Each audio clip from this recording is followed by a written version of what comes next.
I am really delighted to be here with all of you and with Senator Merkley. It's an interesting place. You actually had a history with the World Affairs Council in Oregon, I think. Yes, that's true. From 1996 to 2003, I was president of the World Affairs Council of Oregon. I came down here many times in that period. I brought my board down here to try to convince them to acquire a building like you all acquired, because it's so fabulous. That's great. So yeah, and studied international relations and serve on the Foreign Relations Committee in the Senate. So I know we're going to come around to world affairs in the course of this conversation. And we were talking a little bit before about sort of is immigration a world affairs, an international issue or not, but it's I think both in a way, really, an international issue and a domestic issue. And immigration and border issues they keep dominating the news. President Trump just renewed his call for a border wall, and that's back in the headlines. But I wanted to start with this book, America is Better Than This, Trump's War Against Migrant Families, which is not a neutral title. It's a forceful position paper, and you use words like horror and outrage and cruelty talking about family separation and the treatment of children seeking refuge. And as Julia mentioned, you had this viral moment last June with this Facebook Live video, which I think got 2 million views, and bringing attention to this, what the administration was calling a zero-tolerance policy. We're going to prosecute criminally everybody who tries to come across the border without authorization, and that was leading to this family separation. They said it wasn't a policy. It seems like maybe it actually was a policy of taking children away from their parents in Border Patrol facilities and Customs and Border Protection facilities. And I guess I wanted to ask you, why was it important for you as a senator from Oregon to go and see for yourself what was happening there at the border? I don't think there's anything more horrendous than the idea of a government deliberately injuring children. So in the last week of May, I was reading Jeff Sessions' zero-tolerance speech. It's not unusual to have an attorney general sound tough on crime 6 months out from an election. But as I read the details, my eyes just kind of got wide, and I said, it sounds like they're planning to traumatize kids as a strategy to deter immigration. Surely that's not the case. I'm misreading this, or they're just kind of huffing and puffing. They won't do this because America would not stand for this. No administration, Democrat or Republican, would ever deliberately plan to injure children. And someone on my team said, well, there's one way to find out, and that's to go down to the border. And I thought, absolutely. So that Sunday, I flew down to the border. And before I went up to Brownsville, which is where the video comes from, I was the first member of Congress into the Ursula Customs and Border Protection processing facility. And in that facility, immigrants go through very cold holding cells, sometimes referred to as dog pens, sometimes as referred to as hieleras, ice blocks. And then they go through a screening and interviews, and then they were being led into a warehouse, and in that warehouse, the children were being taken away from their parents, boys, girls, mothers, fathers. And I'm standing in front of a 30 by 30 foot chain link cage with little boys in it. And the boys were ascending in height and by age, well, by height. And the youngest was no taller than the back of this chair, maybe knee high to a grasshopper, 4 years old. And I'm like, your team took these children away from their parents? And the answer is, well, not all of them. And I said, by that, you mean the older children came across the border by themselves? They said, yes. I said, but most of these kids you took away from them? Yes, we did. And I was just stunned. Outside, there was press. The press asked me what was going on. And I said, has the press never been allowed in here? And they said, no. I described what was going on. The Washington Post gave me Pinocchios for calling them cages, because I think the Washington Post couldn't actually believe what was happening inside that building, and they thought I must be misdescribing it. So they later rectified that piece. But and as everyone refers to them as cages now, because that's exactly what they look like. And so it was that experience, and then the immigration advocates said, up the road, we've heard hundreds of the boys separated from their parents are being stuffed into a former Walmart. Well, I had heard that before I went down. I'd tried to get permission to get in. I'd been denied. I tried for a waiver. It was denied. And I said, let's just go knock on the door anyway. If they're really holding hundreds, they've got a staff. At least the supervisor can come out and talk to me. And that's when the supervisor was not going to come out and talk to me and said it was going to come out and instead called the police and created that. That was actually a blessing because I think Americans looked at that and goes, if they're trying to keep secret from a U.S. senator and the American public what's going on inside that building, something horrific must be going on inside that building. And it wasn't hundreds of boys. It wasn't even 1,000 boys, which was the upper limit of what people were guessing. It was almost 1,500. So, and in the book, you trace the origins of this family separation policy because it didn't, I mean, Sessions had a press conference down at the San Diego border fence there, San Isidro, and said, we're going to be doing this in May of last year, but it didn't start then. No, it started 13 days in was the first official conversation with where it was mentioned. 13 days after the president was inaugurated, so within 2 weeks. The following month, John Kelly, who had come in as the Director of Homeland Security, actually spoke to the press, and he said, you've heard this? Yes, we're considering this. Here's the strategy. This is what we're going to do, separate kids and use it as a deterrent for immigration. That was kind of the last you heard about it. We later found out that the following month, the pilot project started in the San Diego sector.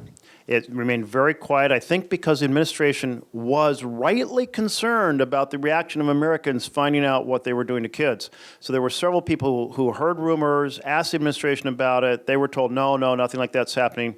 And it wasn't until 6 months out from the election that they decided to take it public in a major way and crank it up across the entire border. And you describe how then in June of last year, 2018, there was a federal judge down in San Diego who ordered an end to the family separation policy and ordered the government to start reunifying all these kids. And at KQED, we've done a fair amount of coverage of that whole phenomenon, both the separations and then this laborious effort to reunify them. And in a lot of cases, we found, and I think you also saw that, there were oftentimes parents who were deported without their kids, and then the government hadn't figured out a way to keep track of those parents once they were out of the country. And so even today, there are still separated families. Is that? No, that's absolutely true. I was, just last week, I was meeting with the founder of IRAP, the International Refugee Assistance Project in New York. And they have been mobilizing lawyers in major firms around the country, with each firm taking a dozen or so cases where the parents are still separated. They're in some village somewhere in the world, still separated from their children left in the United States, trying to find them, often with, they're looking for folks who have no permanent mail address, certainly no electricity, no phone, any of the modern communication. So that's still very true. And what struck me, so this was in only a couple of weeks after I went down to the border and it blew up as a public issue, a judge issued an order ending child separation and ordering reunification, and laying out very strict timelines, a very short timeline for children under 5 and a longer timeline for 5 to 17, but told the administration to go to work on this. Well, the president held a press conference. President Trump held a press conference. And at that press conference, he pretended he was the one ending child separation. He talked about his wife talking to him about it, and his daughter Ivanka talking to him, and how any heart would be moved by the plight of these children. And he had in front of him an executive order. What you would never know, really, from that press conference was that executive order had nothing to do with ending child separation. Instead, it was Plan B. So Plan A was child separation, traumatize children, discourage immigration. Plan B was, well, if we can't traumatize through child separation, let's traumatize through permanent incarceration, or incarceration through the pendency of the immigration proceedings. So long-term imprisonment of children. And on his desk was an executive order that had 3 strategies for this. A strategy to overturn Flores directly with the court was Judge G, a strategy for legislation, and a strategy for a regulation in order to replace Flores with the regulation. And that's the strategy number 3 is the one that the Trump administration put into full gear last week. Right, so you're talking about the Flores settlement agreement, which was a 1997 consent decree in a federal lawsuit that basically governs how children are supposed to be treated when they're in the custody of immigration officials here. And I think it was really intended originally for kids who were coming by themselves, and originally there were dozens or maybe hundreds. As I've sort of followed this, I mean, I think in 2015 there were about 3,000 kids in that kind of situation and in these shelters run by the Office of Refugee Resettlement. Last year we were up to 15,000 kids. And so, as you were saying, that the government just wrote these regulations to replace that settlement agreement, and I think we're already seeing that challenged in court. And the settlement, I mean, it just boils down to just treat children humanely. That was the settlement. With hygiene, with nutrition, with bedding, with... And a presumption that they be released as quickly as possible. Released within 3 days out of a prison-like setting into a state-licensed facility and moved to the least restrictive setting possible as quickly as possible, which meant with families. So the children, as their immigration case proceeded, would be in a school, a home, and a playground, not locked up in a jail. So that agreement said that if implemented by law or regulation, it would then disappear. The thing is that what the Trump administration is not implementing, Flores, they are crushing it. They are eliminating state oversight. They are eliminating state licensing. They're eliminating the 3-day restriction, which you may have heard 20 days. That was a later conversation about a period of very high influx when you're just overwhelmed, the system's overwhelmed, well, up to 20 days. But the idea was within 3 days into a state licensed facility. And so they're absolutely obliterating, and they're asking us to simply trust them without oversight. And this is the same administration where the president said to save money, we're not going to let the kids outside to play soccer. Same administration that said we're not going to provide flu shots at the CBP processing centers, Customs and Border Protection, even though 3 refugee children, a factor in their death was the flu, and the flu can boom very fast in those crowded holding cells. It's the same administration that appealed to a circuit court the requirement that they provide soap and a sleeping mat. And so there's no way we should ever go along with this vision in any possible world. I feel like so, and that piece of it is as much a part of the book as the family separation. I feel like you kind of give us a roadmap in this book to a whole series of President Trump's immigration policies, and it's interesting for me. I mean, since the very first weeks of the administration, there were executive orders saying basically everyone who's here out of immigration status is a priority for deportation, which was a shift from the Obama priorities. And the Trump administration's thinking was everyone should be locked up until their case is resolved in immigration court.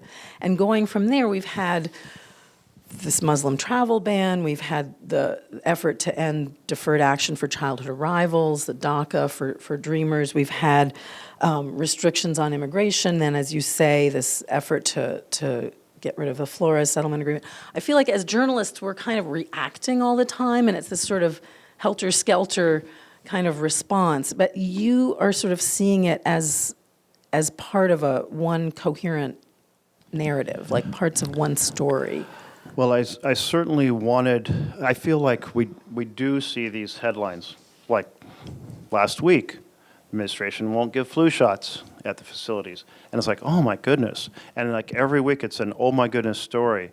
And I wanted to be able to lay out a coherent set of the motivations behind it and how it's reverberated in different ways over the last 2.5 years. That was the goal, because I feel like we cannot let the daily tweets and all the craziness distract us from the fact that this is happening. Children are being deliberately traumatized by our government. If this was some other government, we'd be passing resolutions condemning them. We'd be doing trade sanctions.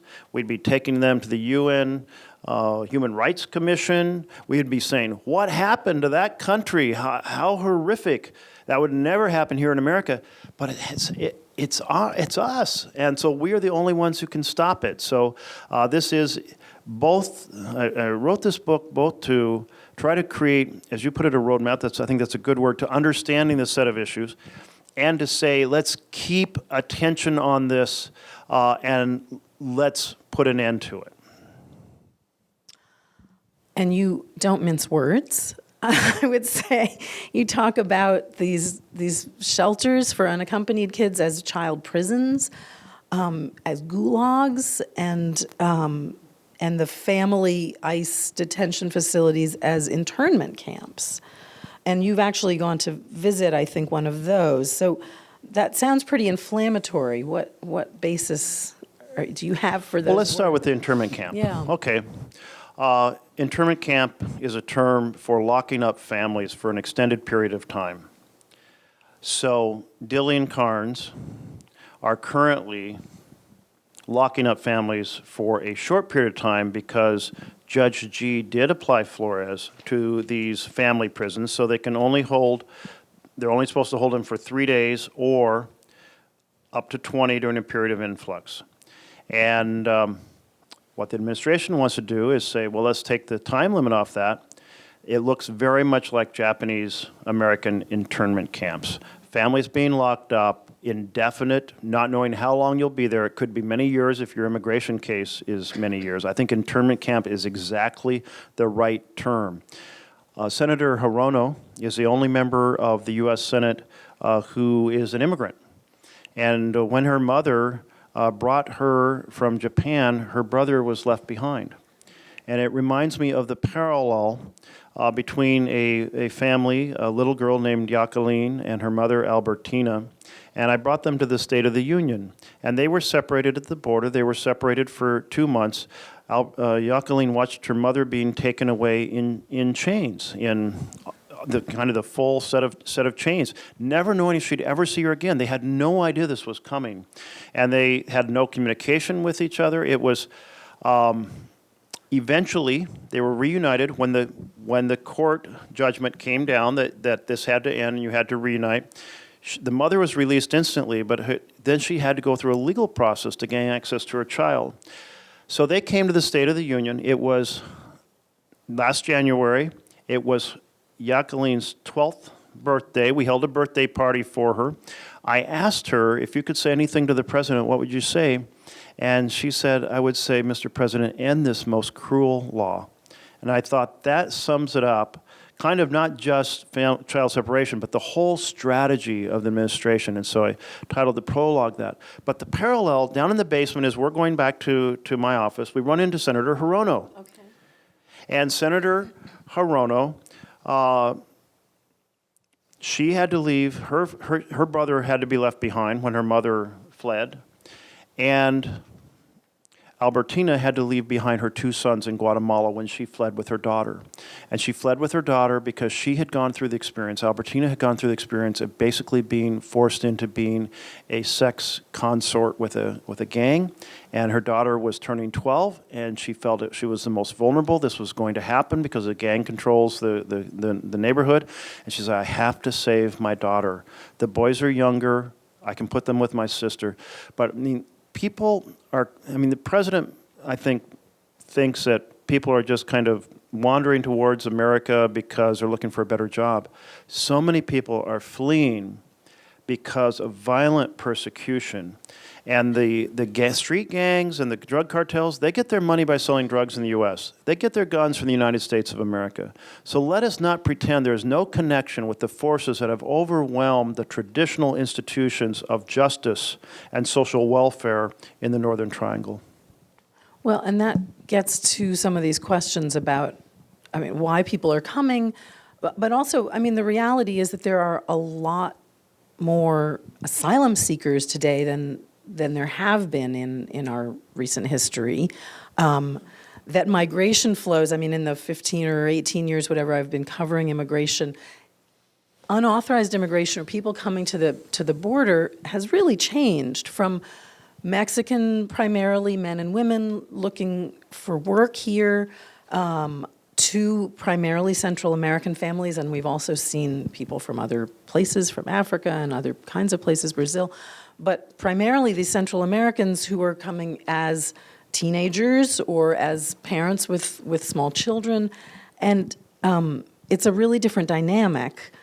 And I guess I would say, just to play devil's advocate a little bit, I mean, the numbers are really high. I mean, they're not historically high in terms of unauthorized migration, but the numbers of asylum seekers are really high. And so what about, I mean, do we not need some kinds of facilities to hold these people, and especially the unaccompanied children? Yeah.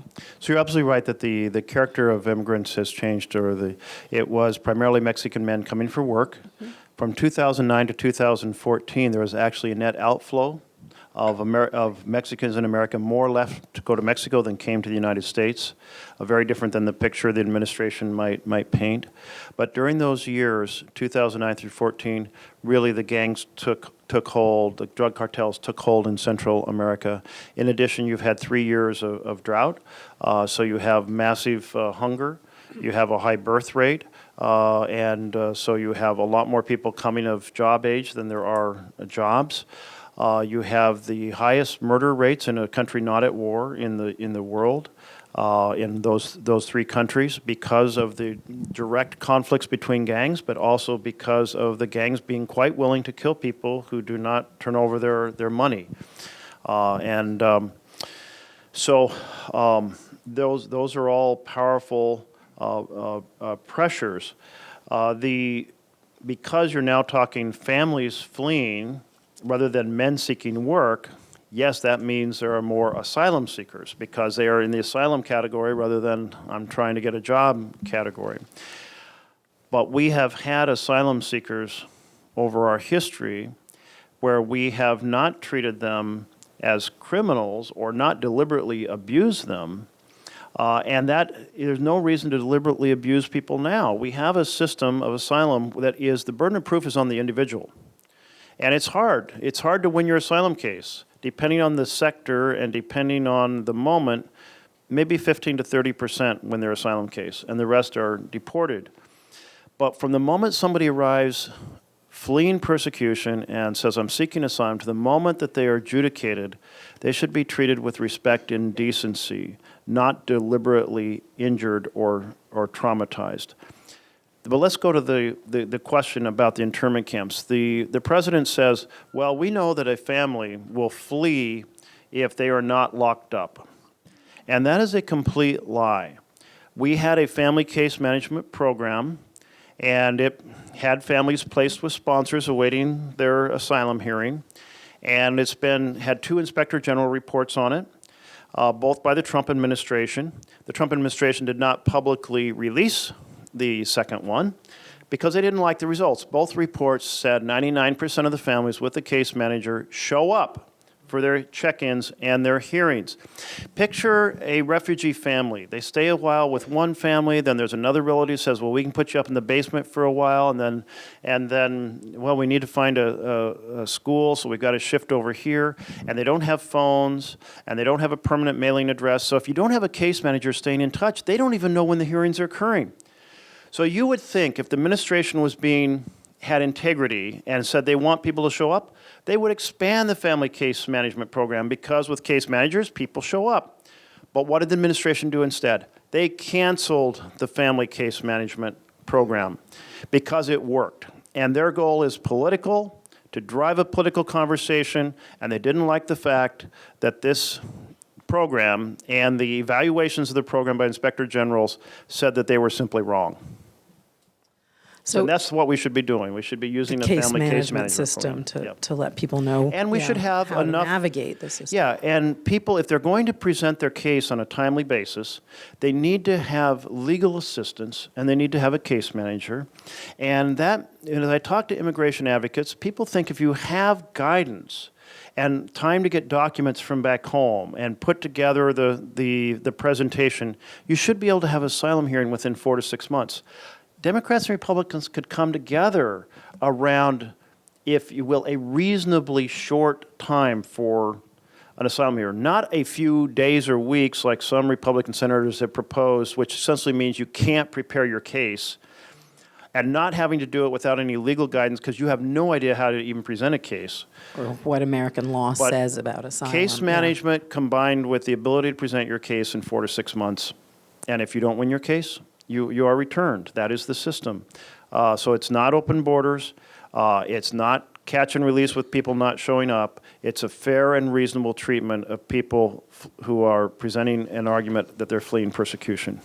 So another thing that you touch on is the way, so people are being told, come to the port of entry, the official crossing point at the border to make your request for asylum. And then we've seen border officials in those places, Customs and Border Protection, saying, well, we can't handle hundreds or thousands of people. We can only take 30 or 40 a day. And there's what's been called metering. And you have some criticism of that, and I know it has led to people trying to get over the border without going through the official front door. But is there not, is there not some legitimacy to look at all these numbers? How are we going to handle that? There really is no legitimacy to it. I first encountered a metering on my second trip. It was on Father's Day, 2 weeks after my first trip. And I went to the bridge with a congressional delegation because I had reinforcements after my first trip. And we went out on the bridge at Reynosa Hidalgo crossing. McAllen, yeah. And 2 weeks earlier, there had been 50 people camped out on the bridge who had crossed the center line of the bridge but not allowed through the doors of the facility. And so they'd been in 100-degree heat, some for 7 to 10 days. It was horrendous, and I wanted my fellow members of Congress to see this. And they said, oh, no, there's nobody on the bridge. I said, we'll go on the bridge anyway because we want to take a look. Well, what did we see on the bridge? We saw 3 Border Patrol, actually CBP, Customs and Border Protection officers, standing in the middle of the bridge where there's a line painted on the bridge, and they were blocking anyone from crossing who didn't have a visa or passport. That was the beginning of the blockade. So we came off the bridge, and I said, did you let anybody across the bridge today? And they said, well, we're very busy. We don't think we can handle it. I said, well, all your interview rooms are empty. We've been over to Ursula Border Processing, and you know what? That's pretty, has hardly anybody in it compared to 2 weeks ago when I was here. They said, well, somewhere up this chain, we're overwhelmed, so we're not letting people cross. We let a few across. And I said, okay, well, is there anyone? And they had one room with about a dozen people. I said, is there anyone there who was let across? And they said, yes, there's one family. So out comes a mother and a child. The little girl, Andrea, 56 days old, less than 2 months old, little baby in her arms. The mother, Gabriela, tells us they had a loan from a private bank, which I assume was a drug cartel or a street gang. She says, the enforcers told my family that if we couldn't repay the loan, I'd be the one who would be killed. I was pregnant. I was pretty sure they would not kill me while I was pregnant. So I hoped we'd repay the loan, but I got to 8 months pregnant. We hadn't been able to repay the loan. So I fled for my life and my baby's life. Delivered the baby en route. Took another 2 months to get to the border, so thus the baby 56 days old. And I said, well, because you had this baby in your arms, they said they made an exception for you. They said, okay, you can come. And she said, oh, no, I was sent back into Mexico 3 times. And I said, well, how did you get here? She said, well, and her face lit up for a moment. And because she had been very quiet and very sullen and very kind of depressed. And it was like she was going to share a powerful story with us. And it was powerful. She said there are 2 bridges, a pedestrian bridge and a car bridge. And I was really desperate. And I saw on the car bridge that people were washing windows for tips. And somebody had an extra squeegee in their bucket. I asked if I could borrow it. I washed a window, had baby in my arm, washed the next window, washed windows into the United States of America. I think we need people like that, enterprising individuals here in the United States. The initiative and the enterprise, yeah. But that's the blockade. We're leaving people, we're not giving safe harbor as envisioned in the Refugee Convention. We're leaving people totally vulnerable to gang activity across the border. There are children who have been killed, they have been raped, they have been pulled into the sex industries at the border, they have holed up inside of shelters for months at a time, just stranded. They don't know what to do. Because they can't cross the border. They can't even get onto the wait list. They can't get onto the metering list in Tijuana. And then there's this new, relatively new policy, which was Migration Protection Protocol, which we call this Remain in Mexico policy, where come to the port of entry, make your case, and then you'll need to stay in Mexico until your number comes up for a hearing in immigration court in San Diego or El Paso. Yes, and this is really crazy. So it's like, okay, you have to wait in Mexico to get on a list to assert, just to have an incredible fear interview, which normally would happen like same day, like right away. And so people are waiting weeks or months in Mexico, and then how do we contact them? Because if you don't have a phone or a permanent place, you're living on the street, and so many of them miss their appointments.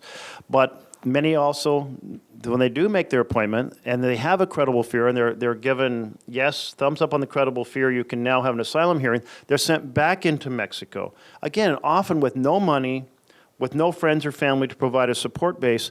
So it's a horrific thing. It's another strategy of inflicting trauma and distress to discourage immigration. And it's just not at all in concert with how we would want our relatives to be treated if they were fleeing persecution. I think one thing that we found in our reporting is that it's almost impossible for those people to find U.S. legal help for their asylum cases. But the Trump administration's point with all of this is to say, look, it's a very dangerous journey.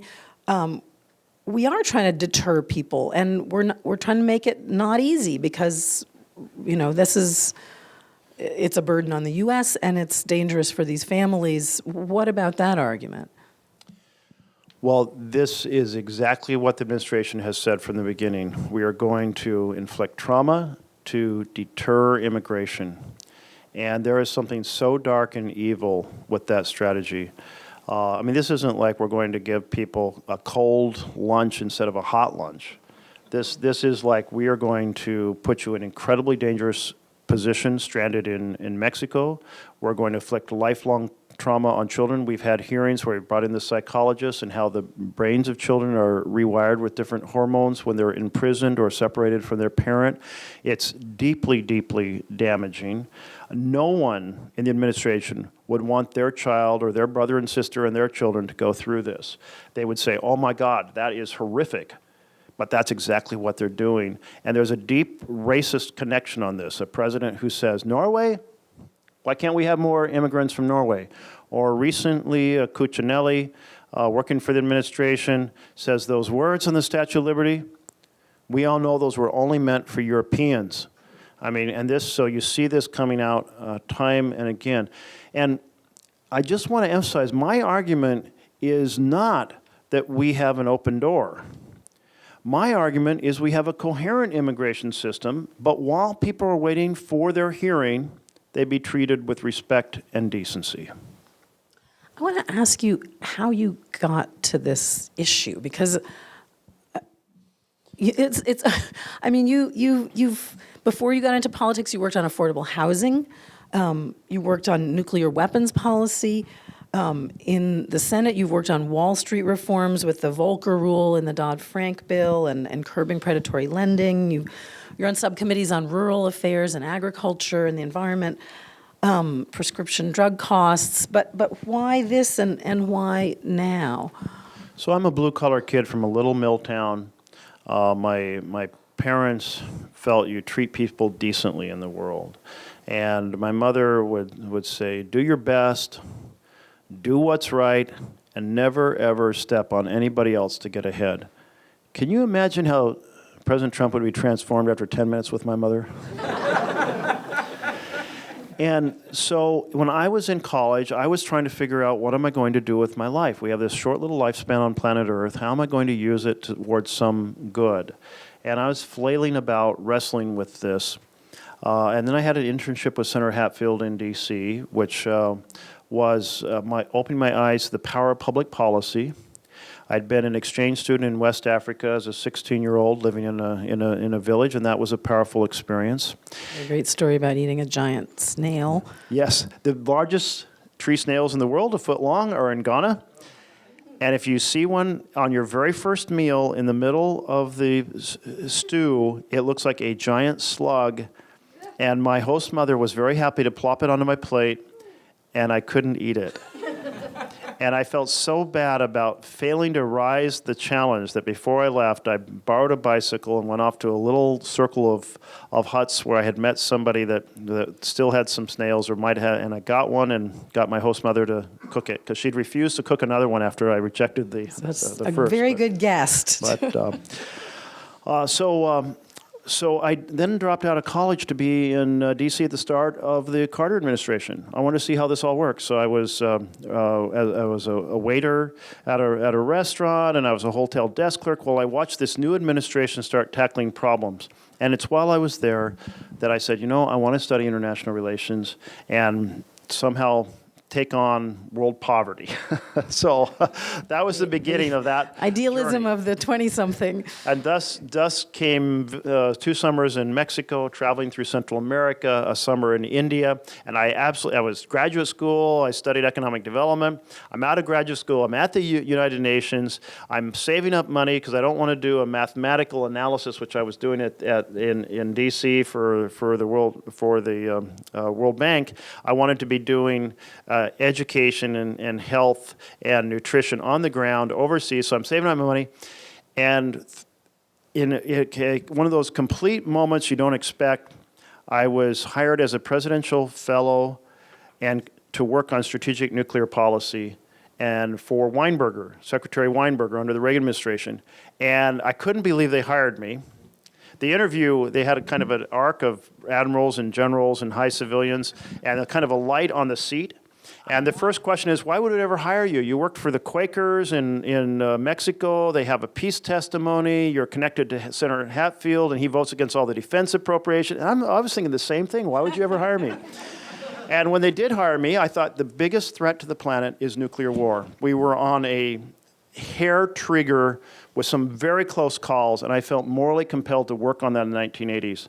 But so it's that background it's basically a fight to take our lives and fight for fairness and justice and decency in the world. And if I hadn't read that article at the day I did about Jeff Sessions' speech, if my staff member hadn't said, the way to answer your question is to go and see it, then I wouldn't be sitting with you today because I'd be working on other issues.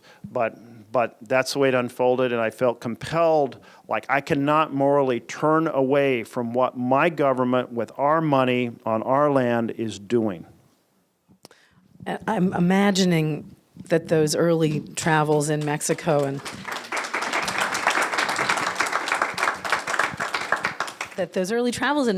Central America were formative in some way. I had actually a similar kind of a trajectory that sort of led me to journalism, and I think it's a good point to sort of say, like, what is going on in Central America at this point? And you've talked some about the power of gangs to extort and to kind of run neighborhoods.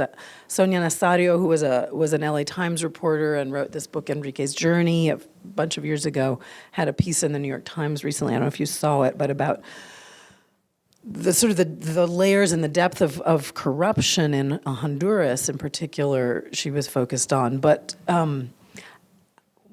just a little bit more about sort of the dynamics there, because it's complicated, and also then what we were trying to do under the Obama administration to address that is, I think, worth. So if you think of the drug cartels and the gangs, they have 2 powerful tools. One is money and one is guns. And so they can bribe their way through some obstacles and they can threaten their way through other obstacles. and that has overwhelmed the institutions. So that's the short version. When you visit, I went down with Tom Carper. So under the Obama administration, the U.S. developed, and it was put in the hands of Vice President Biden, it was the U.S. strategy for Central America. And it was to be our funding to support an in-country project called Alliance for Prosperity. So they would put in $4 to $7 for every dollar we put in. The three major sectors of security and economy and justice would be addressed. And out of that came a dozen or so programs in each sector. So we were funding and they were funding some 36 programs in each country. So I went down with Tom Carper to do a review of that. And Senator Carper, who was also from Delaware, so when Senator Biden left the Senate, he asked Senator Carper to carry the responsibility for this. And what I saw was extremely discouraging to me. I kept asking, is there an evaluation of these many, many programs? What's having the biggest impact? Would it make more sense to focus on 3 or 4 of the programs? Well, we haven't really done the evaluation. In El Salvador, AID was in the process of starting an evaluation, so they were planning to do that. I asked each president of those countries, what's the most effective program that we're helping you with? I got only one clear answer. That was the president of Guatemala. He said, school lunches. He said, look, we have huge stunning in our country. Well, he didn't actually say stunning, but this is what he was referring to. That kids don't have appropriate nutrition. AID had shown us a chart that essentially 9-year-old Guatemalan children in Guatemala are 6 inches shorter than 9-year-old Guatemalan children being raised in the United States. That's widespread stunning because of food. You have a huge shortage of jobs, so people come of job age and there's nothing to do. Anyway, he said school lunches. And he said not only does it provide nutrition, it keeps kids in school, and that's a big challenge we face. Now, by the way, the president of Guatemala, there's lots of things I can say about him not being a great actor in the world. But I did appreciate on that he gave a pretty good answer, and I didn't get a clear answer like that from anyone else. The amount of money we were sending down there, very small. We started with $700 million when the program began. It shrank. Different holds were put on it. The Trump administration was hostile to it. They compromised it, so some money trickled through, but it was down to a couple $100 million. Compare that to remittances. Last year, the remittances in those 3 countries was $17 billion. So $17 billion in remittances combined with a couple $100 million scattered through, if you add up the 3 countries, more than 100 programs. So you have those factors, and then you have the corruption. And one of the things that we funded that was very successful were corruption commissions in the 3 countries. And we did a little differently in all 3 because it was a negotiation.